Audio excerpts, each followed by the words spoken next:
Hello साथियों, LV classes में आप सभी का स्वागत है। तो आज अगर मैं बात करूं यहाँ पर आज की क्लास में, तो आपका जो यहाँ पर चैप्टर नंबर 9 है आपका, यानी कि इंडियन स्टैटिस्टिकल सिस्टम, जो आपका भारतीय सांख्यिकी प्रणाली दिया गया है। आज मैं इस चैप्टर की बात करूंगा और यहाँ पर इस चैप्टर के टोटल जो है टॉप 50 क्वेश्चन लगभग यहाँ पर आपको आज मैं जो है 50 PYQ यानी कि MCQ जो है यहाँ पर फॉलो कराऊंगा, क्योंकि इसके लिए काफी सारे कमेंट थे कि इसमें जो है किस टाइप के क्वेश्चंस पूछे जाएंगे, क्योंकि 4-5 क्वेश्चंस ही मिल रहे हैं जो लगातार रिपीट हो रहे हैं इस सेट के, ठीक है, यानी कि इस चैप्टर के। तो इसके मैं लगभग आपको 50 क्वेश्चन आज बताऊंगा कि किस तरीके से आपसे इस चैप्टर से क्वेश्चन पूछे जाएंगे, ठीक है। तो यहाँ पर आज ये आपका प्रैक्टिस सेट 6 है, और इसके अलावा आप सभी को पता है कि यहाँ पर जो आपका 10+ फुल मॉक टेस्ट है, इसके साथ आपको यहाँ पर स्टैटिक्स के शॉर्ट नोट्स जो है बिल्कुल फ्री में भी दिए जा रहे हैं। तो अगर आप चाहें तो इसको ज्वाइन कर सकते हैं। इसके साथ आपको यूपीजी के, कंप्यूटर, इन सभी के नोट्स मिल जाएंगे, ठीक है। और यहाँ पर अब आपका ऑफर भी जो है एंड हो जाएगा 10 जून से, ठीक है। तो कुल मिला के ऑफर आपका समाप्त होने वाला है, और इसके लिए आपको करना क्या है, आप सभी लोग जो है हमारा एलवी क्लासेस ऐप डाउनलोड कर लीजिए, और इस ऐप पर जो है आपको गवर्नमेंट एग्जाम का जो सेक्शन दिखेगा, यहाँ से आप जो है इस बैच को ज्वाइन कर सकते हैं। चलिए, ये तो बात की बात हो गई। अब ध्यान दीजिए क्वेश्चन किस तरीके से यहाँ पर पूछे जाएंगे, क्योंकि इसमें न्यूमेरिकल तो आएंगे नहीं, इसके लिए आपको क्वेश्चन याद करना पड़ेगा, कुछ मुख्यालय याद करने पड़ेंगे, ठीक है। ये विशेष चीजें आपको यहाँ पर याद करनी पड़ेंगी। देखिए, तो पहला क्वेश्चन क्या कह रहा है कि सांख्यिकी और कार्यक्रम कार्यान्वयन मंत्रालय, यानी कि जो आपका MOSPI, इसको याद करने के लिए स्टार्ट में पढ़ा करिए आप मोस्पी, ठीक है, Ministry of Statistical Programme Implementation, ठीक है, इसकी बात हो रही है। इसका गठन जो है वो भारत सरकार द्वारा किस वर्ष किया गया था, यहाँ पर जो है आपसे किस वर्ष पूछा गया है। तो मोस्पी यानी कि यहाँ पर किसकी बात हो रही है, सांख्यिकी और कार्यक्रम कार्यान्वयन मंत्रालय की, ठीक है। यहाँ पर Ministry of Statistics Programme Implementation की बात हो रही है। तो इसका गठन अगर मैं बात करूं, तो इसका गठन जो है आपका वो 15 अक्टूबर 1999 को हुआ था। कब हुआ था, यहाँ पर जो आपका मोस्पी है, इसका जो गठन हुआ था ये 15 अक्टूबर 1999 को हुआ था, और यहाँ पर केवल आपसे सन पूछा गया है। तो सन दिया गया 1999, तो ये विकल्प सही हो जाएगा। डेट भी याद रखिएगा, हो सकता है आपसे 1999 के 2 विकल्प दे दिया है, अलग अलग डेट हो, तो डेट याद रखिएगा 15 अक्टूबर 1999। अब जो आपका ये मंत्रालय है, इसी के अंतर्गत जो है आपके NSO कार्य करता है, और NSO से संबंधित जो है काफी सारे क्वेश्चन आपके पूछे जाएंगे। देखिए, यहाँ पर कह रहा है कि राष्ट्रीय सांख्यिकी आयोग, यहाँ पर जो है नेशनल स्टैटिस्टिकल कमीशन की बात हो रही है, यानी कि NSC की स्थापना जो है वो किस समिति की सिफारिश के आधार पर की गई थी। किस समिति की सिफारिश, तो याद रखेगा इसकी स्थापना जो है वो डॉक्टर C रंगराजन आयोग की समिति के आधार पर जो है वो की गई थी। किसके द्वारा की गई थी, रंगराजन आयोग के द्वारा। तो अगर मैं बात करूं तो लगभग 2000 या 2001 के आसपास जो है वो श्री रंगराजन आयोग के द्वारा जो है, यानी कि ये रंगराजन जो थे ये अध्यक्ष थे, और इनकी अध्यक्षता में जो आयोग गठित हुआ था, इसी आयोग के द्वारा जो है यहाँ पर अगर मैं बात करूं तो जुलाई 2006 में जो है इसका गठन हुआ था। कब हुआ था, अगर आपसे पूछा जाता कब गठन हुआ था NSC का, तो आपका जुलाई 2006, कभी कभी 2005 भी ऑप्शन में आ जाएगा। अगर 6 नहीं दिया गया है तो 5 सिलेक्ट करिएगा, क्योंकि कुछ बुक में आपको 2005 मिल जाएगा और कुछ जगह पर 2006 भी दिया है, तो कंफ्यूज मत होइएगा। अगर विकल्प में आपको 2005 दे दिया गया, 6 नहीं है, तो फिर 5 करिएगा, ठीक है। तो यहाँ पर इसका गठन जो हुआ था वो 12 जुलाई 2006 को हुआ था। किसके द्वारा, यहाँ पर जो है श्री रंगराजन आयोग के द्वारा जो है किया गया था। ये अध्यक्ष थे उसी आयोग के, ठीक है। इन्हीं के आयोग के द्वारा जो यहाँ पर जो सिफारिश की गई थी, इसी सिफारिश के आधार पर जो है NSC की स्थापना की गई थी। इसके बाद अगला क्वेश्चन कह रहा है यहाँ पर कि राष्ट्रीय सांख्यिकी कार्यालय जो आपका NSO है, इसका प्रमुख कौन होता है। तो NSO का जो प्रमुख होता है वो आपका CSI, जिसे आप यहाँ पर मुख्य सांख्यिकी विद कहते हैं। ये क्वेश्चन मैंने पहले भी किसी सेट में बताया था। तो NSO का जो प्रमुख होता है वो आपका मुख्य सांख्यिकी विद होता है। और इसके अलावा एक पॉइंट और भी याद रखेगा कि यहाँ पर ये जो मुख्य सांख्यिकी विद होता है, ये जो आपका मोस्पी कार्यालय था, अभी मैंने बताया था आपका, ठीक है, मोस्पी के बारे में, वो जो कार्यालय था उसका मुख्य सचिव जो होते हैं वो भी यही होते हैं, यानी कि जो मुख्य सांख्यिकी विद हैं इसके, यहाँ पर राष्ट्रीय सांख्यिकी कार्यालय के ये जो है आपके मोस्टली जो है उसका मुख्य सचिव भी होते हैं, तो उसके मुख्य सचिव के बारे में भी क्वेश्चन आपसे पूछा जा सकता है। इसके बाद देखिए अगला कह रहा है कि निम्नलिखित में से कौन सा प्रभाग जो है वो राष्ट्रीय प्रतिदर्श सर्वेक्षण यानी कि एनएसएस के सर्वेक्षणों की कार्यप्रणाली और रूपरेखा तैयार करने के लिए जिम्मेदार है। तो यहाँ पर बात हुई है एनएसएस की यानी कि नेशनल सैंपल सर्वे की बात हुई है। इसकी कार्यप्रणाली और रूपरेखा तैयार करने के लिए जो है कौन जिम्मेदार होता है, तो याद रखिएगा एनएसएस की बात हुई है तो इसके लिए जिम्मेदार होगा एचडीआरडी। एचडीआरडी का मतलब यहाँ पर होता है सर्वे डिजाइन रिसर्च डिवीजन, याद रखिएगा सर्वे डिजाइन रिसर्च डिवीजन, ये इसका फुल फॉर्म याद रखिएगा। इसका मुख्यालय भी आपसे पूछा जा सकता है, तो अगर इसका मुख्यालय आपसे पूछ लिया जाए तो मुख्यालय जो है वो कोलकाता में है, ये याद रखिएगा। यहाँ पर इसका मुख्यालय कहाँ पर है, कोलकाता में है, एचडीआरडी, ठीक है, यानी कि सर्वे डिजाइन रिसर्च यहाँ पर जो है डिवीजन की बात हो रही है, ठीक है। यहाँ पर जो है सर्वेक्षण डिजाइन और रिसर्च प्रभाग की बात हो रही है, ठीक है, ये आप लोग याद रखिएगा। इसके बाद आ जाइए, यहाँ पर कह रहा है कि उत्तर प्रदेश सरकार का अर्थशास्त्र एवं सांख्यिकी प्रभाग जो आपका DES है, जिसे बोलते हैं याद रखिएगा directorate of economic and static, किस मुख्य विभाग के प्रशासनिक नियंत्रण में कार्य करता है। जो आपका DES है यानी कि जो राज्य से संबंधित आपका यहाँ पर प्रशासनिक नियंत्रण है, ये किसके यहाँ पर जो है प्रशासनिक नियंत्रण में कार्य करता है, तो ये आपको मैंने बता रखा है पहले भी, नियोजन विभाग, यानी कि जो आपका यहाँ पर प्लानिंग डिपार्टमेंट होता है उसी के अंतर्गत जो है आपका उत्तर प्रदेश का अर्थशास्त्र एवं सांख्यिकी प्रभाग यानी कि DES जो है ये आपका कार्य करता है।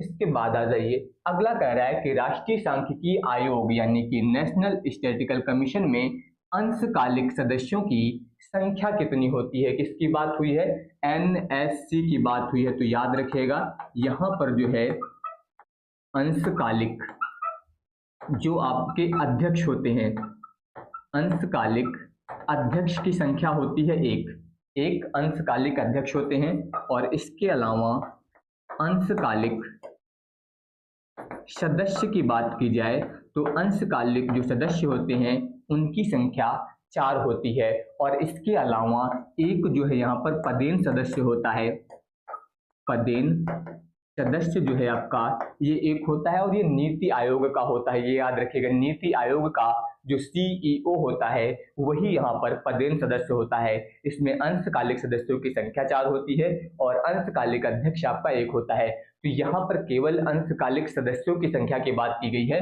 तो अंशकालिक सदस्यों की संख्या कितनी हो जाएगी, 4 हो जाएगी, ठीक है, अध्यक्ष की बात नहीं हुई है। इसके बाद देखिए औद्योगिक उत्पादन सूचकांक यानी कि यहाँ पर बात हो रही है किसकी, औद्योगिक उत्पादन सूचकांक की, IIP के आंकड़े भारत में प्रति माह जो है वो किस संस्था द्वारा संकलित और प्रकाशित किए जाते हैं, तो यहाँ पर जो है आपका औद्योगिक उत्पादन सूचकांक हो गया, इसके अलावा प्राइस यहाँ पर सूचकांक हो गया यानी कि उपभोक्ता प्राइस इंडेक्स की बात मैं कर रहा हूँ, उपभोक्ता मूल्य सूचकांक हो गया, ठीक है, आपका औद्योगिक उत्पादन सूचकांक हो गया, उपभोक्ता मूल्य सूचकांक हो गया, राष्ट्रीय आय हो गई, GDP NP, ठीक है, इन सभी की गणना जो है किसके द्वारा की जाती है, अब यहाँ पर राष्ट्रीय सांख्यिकी कार्यालय यानी कि NSO के द्वारा जो है की जाती है। अब सभी को पता होना चाहिए कि ये संस्था जो है किसको मिलाकर बनाई गई है, आपका CSO और इसके अलावा NSSO को मिलाकर बनाई गई है, ठीक है। तो पहले औद्योगिक उत्पादन सूचकांक जो है वो किसके द्वारा जारी किए जाते थे, CSO के द्वारा, यानी कि जो CSO था आपका ये पहले औद्योगिक उत्पादन सूचकांक, इसके अलावा प्राइस इंडेक्स, ठीक है, यानी कि कंज्यूमर प्राइस इंडेक्स हो गया, आपका उपभोक्ता मूल्य सूचकांक, ठीक है, ये सभी जो है पहले CSO जारी करता था और ये आपका सामाजिक आर्थिक कार्यों को यहाँ पर करता था। तो यहाँ पर जो है इन दोनों को मिलाकर इसका गठन किया गया था। अभी क्वेश्चन मिलेगा तो इसके बारे में डिटेल में बताऊंगा, ठीक है, तो ये हो जाएगा। इसके बाद आ जाइए, अगला कह रहा है कि उत्तर प्रदेश के अर्थशास्त्र एवं सांख्यिकी निदेशालय यानी कि DES UP की बात हो रही है, इसकी स्थापना मूल रूप से किस वर्ष की गई थी, तो यहाँ पर उत्तर प्रदेश में जो है अर्थशास्त्र एवं सांख्यिकी निदेशालय की स्थापना 1946 में की गई थी। कब की गई थी, 1946 में, ये याद रखिएगा, UP DES की स्थापना जो है वो 1946 में हुई थी। अगला देखिए, कह रहा है कि जिला स्तर पर उत्तर प्रदेश में सांख्यिकी गतिविधियों का समन्वय के सर्वोच्च अधिकारी कौन होता है?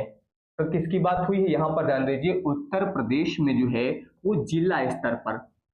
अगर यहाँ पर आपसे सांख्यिकी अधिकारियों की बात हो तो जो राज्य स्तर पर होता है सबसे ऊपर, राज्य स्तर पर कौन होता है? निदेशक यानी कि डायरेक्टर।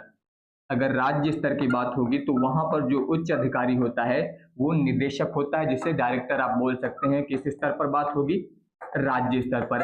अगर मंडल स्तर पर बात होगी तो वहां पर होता है आपका उपनिदेशक, उप निदेशक।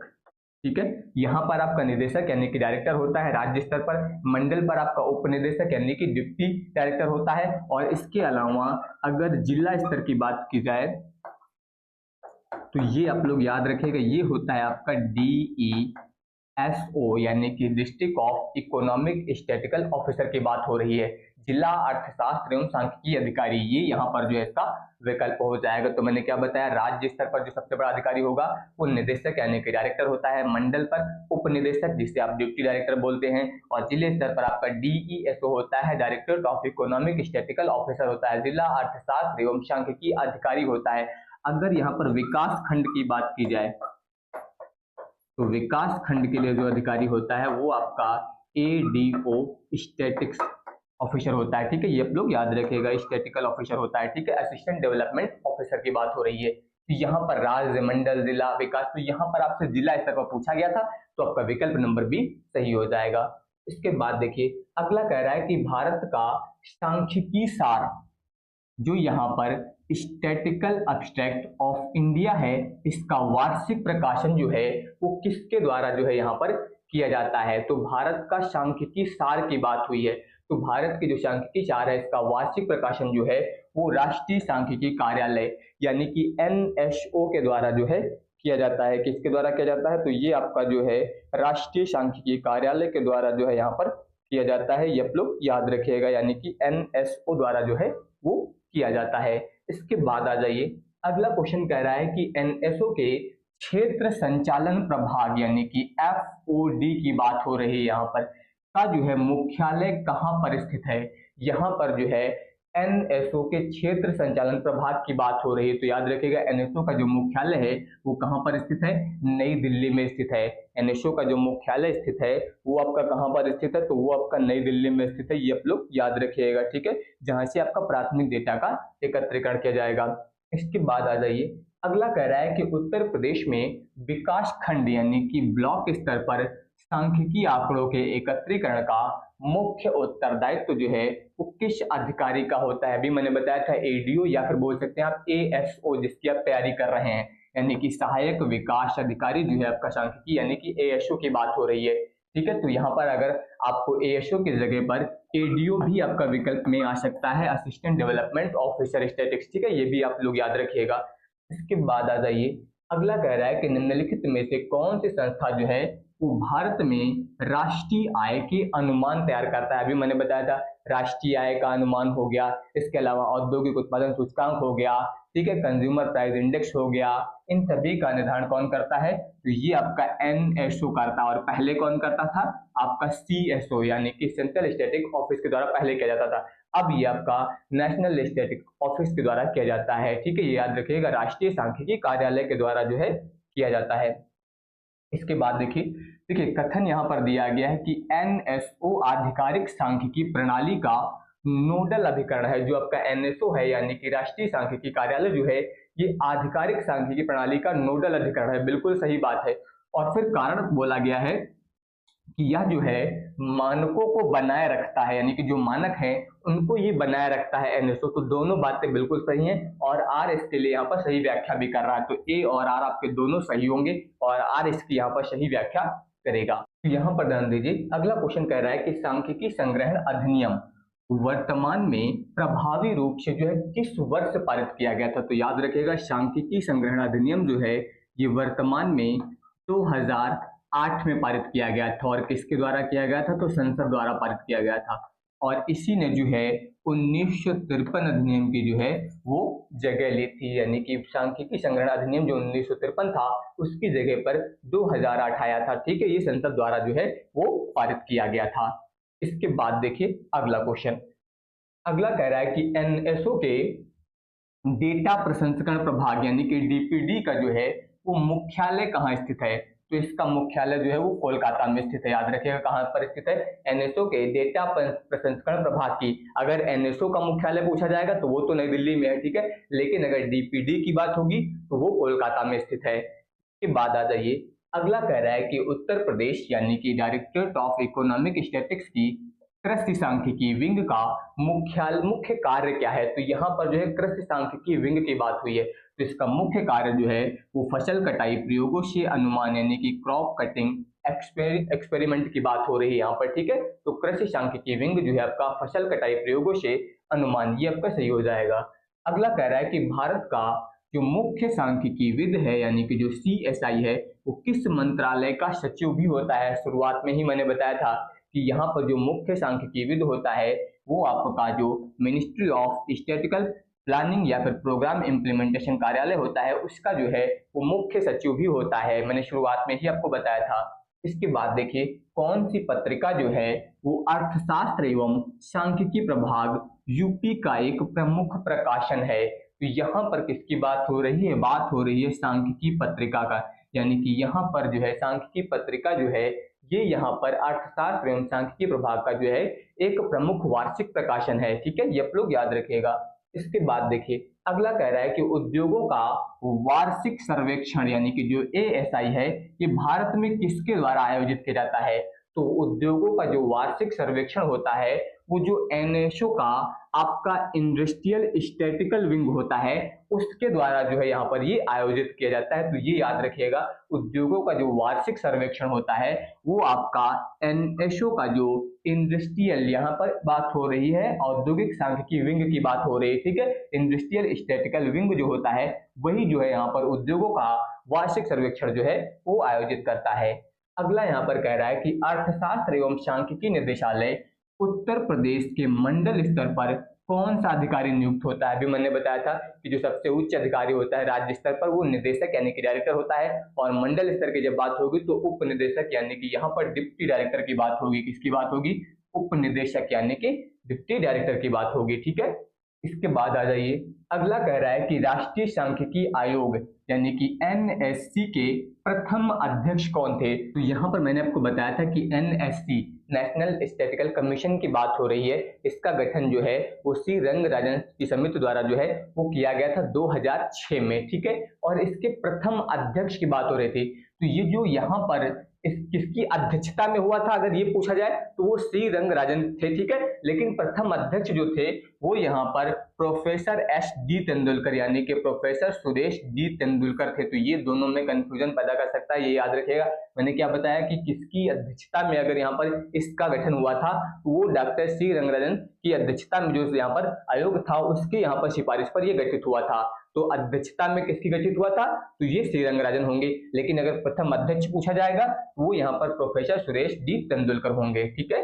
इसके बाद आ जाइए, अगला क्वेश्चन कह रहा है यहाँ पर कि थोक मूल्य सूचकांक WPI जो है आपका होल प्राइस इंडेक्स ये भारत में किस संस्था द्वारा जारी किया जाता है? देखिए अभी मैंने शुरुआत में ही आपको कुछ चीजें बताई थी। एक तो आपका IIP था, ठीक है, इसके अलावा आपका जो है CPI था, इसके अलावा आपका जो है यहाँ पर राष्ट्रीय आय थी। इन सभी का तो आयोजन यानी कि इन सभी को कौन जारी करता है? इन सभी को आपका एनएसओ जारी करता है। लेकिन जब भी WPI की बात होगी, होल प्राइस इंडेक्स की बात होगी, तो इसे जो है आर्थिक सलाहकार का जो कार्यालय है ये जारी करता है। तो ये याद रखिएगा, यहाँ पर कंफ्यूज मत होइएगा, ठीक है। इसके बाद आ जाइए, अगला कह रहा है कि राष्ट्रीय प्रतिदय सर्वेक्षण यानी कि नेशनल सैंपल सर्वे का प्रथम दौर जो है वो किस वर्ष आयोजित किया गया था? तो यहाँ पर NSS की बात हुई है, तो इसका प्रथम दौर जो है ये 1950 में। अगर इसकी जगह पर CSO की बात होती तो ये 1951 में प्रारंभ हुआ था, ठीक है, 2 मई 1951 में, और ये आपका 1950 में प्रोफेसर PC महालनोबिस के कार्यकाल में हुआ था, ठीक है, ये याद रखिएगा। अब इसके बाद आ जाइए, अगला यहाँ पर है उत्तर प्रदेश राज्य आय की गणना जो है वो DES-UP जो है वो किस पद्धति का उपयोग नहीं करता है? तो राज्य की आय के लिए जो है उत्पाद विधि यानी कि प्रोडक्ट का प्रयोग किया जाता है, आय विधि यानी कि इनकम का भी प्रयोग किया जाता है, व्यय विधि यानी कि एक्सपेंडिचर का प्रयोग जो है वो नहीं करते हैं। केवल यहाँ पर आय विधि और यहाँ पर जो है उत्पाद विधि का ही प्रयोग जो है वो राज्य आय की गणना में किया जाता है। इसके बाद आ जाइए, अगला कह रहा है कि यहाँ पर जो है मोस्पी के तहत कार्यक्रम कार्यान्वयन विंग, क्योंकि आप सभी को पता है कि ये जो है इसके अंतर्गत दो विंग आते हैं आपके, ठीक है, दो विंग आते हैं यहाँ पर, एक तो आपका एनएसओ आएगा और दूसरा आपका कार्यक्रम कार्यान्वयन विंग, यानी कि यहाँ पर जो है प्रोग्राम इम्प्लीमेंटेशन विंग मुख्य रूप से किस पर निगरानी रखता है। तो ये याद रखिएगा, जो कार्यक्रम कार्यान्वयन विंग है ये जो है जो 150 करोड़ से अधिक के लागत वाले बुनियादी ढांचा परियोजनाएं हैं उनकी निगरानी यहाँ पर जो है आपका ये मोस्पी के तहत कार्यक्रम कार्यान्वयन विंग जो है ये यहाँ पर इसकी निगरानी करता है। इसके बाद देखिए अगला कह रहा है कि डीईएस यूपी द्वारा तैयार किए गए राज्य आय अनुमानों की समीक्षा राष्ट्रीय स्तर पर जो है वो कौन करता है। तो राष्ट्रीय आय की समीक्षा जो है यहाँ पर कौन करता है, तो ये आप सभी को पता है एनएसओ करता है। कौन करता है? एनएसओ। इसके बाद देखिए कह रहा है कि भारत में आर्थिक जनगणना का संचालन जो है वो किसके द्वारा किया जाता है। आर्थिक जनगणना जो है ये आपकी मोस्पी के अंतर्गत जो है वो की जाती है।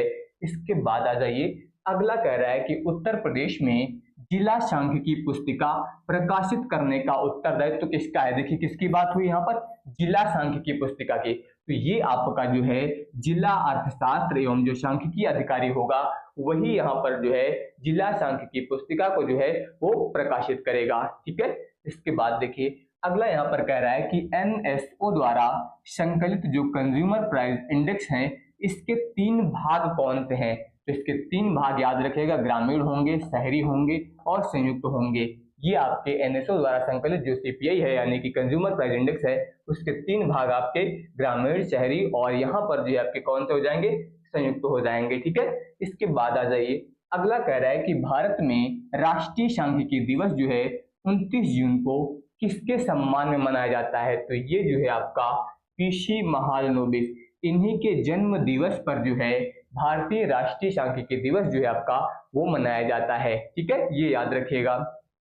इसके बाद देखिए यहाँ पर कह रहा है कि अर्थशास्त्र एवं सांख्यिकी प्रभाग जो आपका डीईएस है उत्तर प्रदेश का मुख्यालय कहाँ पर स्थित है। तो डीईएस का मुख्यालय जो है वो लखनऊ में स्थित है, ठीक है। कहाँ पर स्थित है? डीईएस का मुख्यालय लखनऊ में है, एनएसओ का मुख्यालय नई दिल्ली में है। इसके बाद देखिए अगला कह रहा है कि एनएसओ द्वारा जारी आवधिक श्रम बल सर्वेक्षण, इसे बोलते हैं यहाँ पर पीरियोडिक लेबर फोर्स सर्वे, किस वर्ष जो है ये शुरू किया गया था। तो आपका जो पीएलएफएस है ये 2017-18 में जो है शुरू किया गया था। कब शुरू किया गया था? 2017-18 में। अगला कह रहा है यहाँ पर देखिए, यहाँ पर कथन दिया गया है कि एनएसओ जो है ये एक संलग्न कार्यालय है। एनएसओ जो है आपका ये एक संलग्न कार्यालय, बिल्कुल सही, आप सभी को पता है। किस कौन कौन संलग्न है इसमें? आपका सीएसओ और इसके अलावा एनएसएसओ, ये 2 संलग्न कार्यालय हैं, ठीक है। और फिर कह रहा है कि एनएसओ जो है ये सीधे पीएमओ को रिपोर्ट करता है। तो ये कथन गलत हो जाएगा क्योंकि एनएसओ जो है वो किसके अंतर्गत कार्य करता है? आप सभी को मैंने बताया था मोस्पी। तो ये आपका जो है मोस्पी यानी कि जो ये मंत्रालय था इसके तहत आपका एनएसओ कार्य करता था। ये सीधे पीएमओ को रिपोर्ट नहीं करता है। तो यहाँ पर ये एक संलग्न कार्यालय है, ये तो सही है। तो यहाँ पर केवल पहला वाला ही विकल्प आपका सही होगा। के बाद देखिए अगला कह रहा है कि उत्तर प्रदेश में जो सांख्यिकी डायरी है कितने समय के अंतराल पर प्रकाशित की जाती है। तो सांख्यिकी डायरी जो होती है ये वार्षिक प्रकाशित की जाती है। जो आपकी यहाँ पर उत्तर प्रदेश में सांख्यिकी डायरी है कितने समय के अंतराल पर? तो वार्षिक समय के अंतराल पर, ठीक है। यहाँ पर जो राज्य के आंकड़े होते हैं वो वार्षिक यहाँ पर प्रकाशित किए जाते हैं। इसके बाद देखिए अगला कह रहा है कि भारत के संविधान की 7वीं अनुसूची के अनुसार जो सांख्यिकी है इसको किस सूची का विषय माना गया है। तो याद रखिएगा सांख्यिकी को जो है संघ सूची और समवर्ती सूची दोनों में रखा गया है। सांख्यिकी को जो है संघ सूची और समवर्ती सूची दोनों में यहाँ पर रखा गया है। के बाद देखिए अगला कह रहा है कि उत्तर प्रदेश डीईएस में पदों का जो पदानुक्रम है वो सबसे उच्च पद कौन सा होता है। मैंने अभी बताया था कि जो सबसे उच्च पद होता है राज्य स्तर पर वो निदेशक होता है यानी कि डायरेक्टर होता है, ठीक है, ये याद रखिएगा। इसके बाद देखिए क्वेश्चन यहाँ पर दिया है कि एनएसओ की किस शाखा यानी कि नेशनल स्टैटिस्टिकल ऑफिस की किस शाखा को जो है एएसआई यानी कि यहाँ पर बात हो रही है एनुअल सर्वे इंडस्ट्रीज की, एनुअल सर्वे इंडस्ट्रीज रिपोर्टों के प्रकाशन का कार्य सौंपा गया है। तो यहाँ पर इंडस्ट्रीज की बात हुई है, इसका मतलब यहाँ पर जो है इंडस्ट्रियल स्टैटिकल विंग जो होगा कोलकाता, यही यहाँ पर जो है इसी को कार्य सौंपा जाएगा। तो ये याद रखिएगा, क्योंकि यहाँ पर जो है एनुअल सर्वे इंडस्ट्रीज के रिपोर्ट के प्रकाशन की बात की गई है। तो यहाँ पर जो है इंडस्ट्रियल स्टैटिकल विंग जो है, जिसका मुख्यालय कोलकाता में स्थित है, इसी को यहाँ पर जो है कार्य सौंपा गया है। इसके बाद देखिए अगला कह रहा है कि राष्ट्रीय सांख्यिकी आयोग यानी कि नेशनल स्टैटिस्टिकल कमीशन में पदेन सदस्य के रूप में किससे शामिल किया जाता है। इसके बारे में मैंने आपको क्या बताया था कि इसमें एक अंशकालिक अध्यक्ष होता है, ठीक है। इसके अलावा 4 यहाँ पर अंशकालिक सदस्य होते हैं और एक पदेन सदस्य होता है जो कि नीति आयोग का सीईओ होता है। तो यहाँ पर पदेन सदस्य की बात हुई है, तो ये नीति आयोग का सीईओ हो जाएगा। इसके बारे में मैंने पहले आपको बताया है, ठीक है। इसके बाद देखिए उत्तर प्रदेश में ग्रामीण स्तर पर, गांव स्तर पर जो कृषि आंकड़े हैं, ये एकत्र करने का प्राथमिक स्रोत कौन है। तो गांव स्तर पर कृषि के आंकड़े कौन एकत्र करता है, वो लेखपाल करता है। कौन करता है, लेखपाल जो है ये गांव स्तर पर जो कृषि के आंकड़े हैं ये इनको एकत्र करता है। इसके बाद अगला कह रहा है कि मोस्पी के अंतर्गत सांसद स्थानीय क्षेत्र विकास योजना जो है, इसका प्रबंधन कौन करता है। तो यहाँ पर इसकी बात हुई है मोस्पी के अंतर्गत, तो याद रखिएगा इसका यहाँ पर प्रबंधन जो है, जो आपका प्रोग्राम इम्प्लीमेंटेशन विंग है, कार्यक्रम कार्यान्वयन मंत्रालय है, उसके द्वारा जो है सांसद स्थानीय क्षेत्र विकास योजना का जो है प्रबंधन किया जाता है।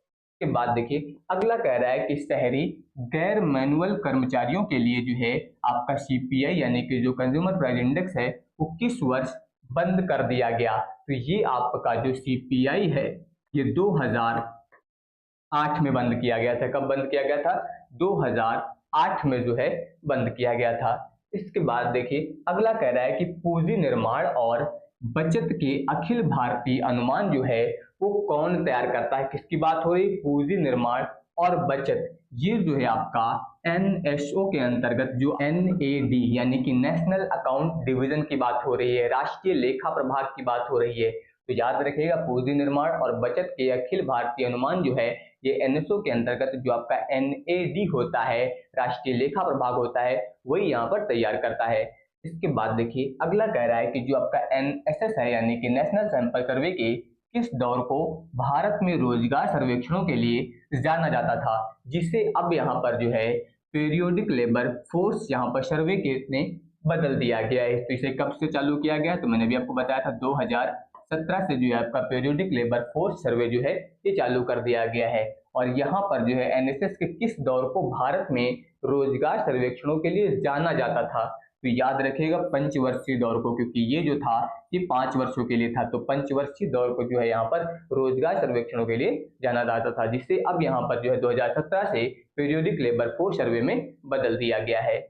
इसके बाद आ जाइए अगला कह रहा है कि उत्तर प्रदेश डीईएस द्वारा राज्य के खुदरा मूल्य सूचकांक के लिए कितनी आवश्यक वस्तुओं के मूल्य एकत्र किए जाते हैं। तो यहाँ पर लगभग 100 से अधिक वस्तुओं के मूल्य जो है वो चेक किए जाते हैं। तो ये आप लोग याद रखिएगा। तो यहाँ पर आज की क्लास में मैंने जो है आपके भारतीय सांख्यिकी प्रणाली के काफी क्वेश्चंस आपको सॉल्व करा दिए हैं। बाकी पेपर से पहले मैं इसके काफी सारे क्वेश्चंस और भी आपको सॉल्व करा दूंगा, ठीक है। तो अगर आपने अभी तक हमारे चैनल को सब्सक्राइब नहीं किया है तो सभी लोग चैनल को सब्सक्राइब करके नोटिफिकेशन बेल जरूर ऑन कर लीजिएगा।